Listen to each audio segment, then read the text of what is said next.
About 3 years ago, I got to work with this very successful executive. Now, this executive had grown up in Thailand, was living in Thailand, was working for a very large multinational company, and they were number 3 in the organization.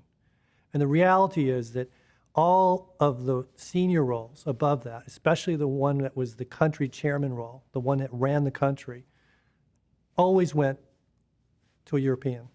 And she sat down with me and she said, not only am I a local, but I'm a woman.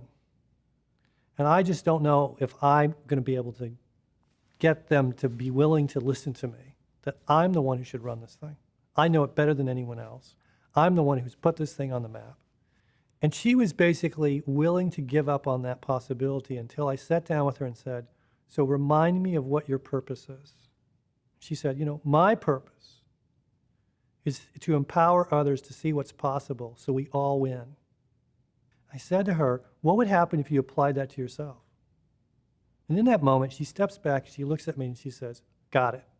I'm going to go sit down with the 2 people I have to sit down with and have the conversation. They're either going to give me this job or I'm going to go find someone else who will. 18 months go by, I get the email. There's this big, beautiful email from her saying, I won. I've got the job. And it's just one of those wonderful moments of realizing that we each have these little decisions we have to make. Are we going to live our purpose or are we not? And if we do, what the courage is that brings us and the opportunities that brings us. And it's one of the examples of how important purpose can be, is because when I find people step into their purpose, when you ask them a question, say, from that place, how do you answer the question? I always get a deep level of wisdom and courage and commitment that has the possibility of doing amazing things.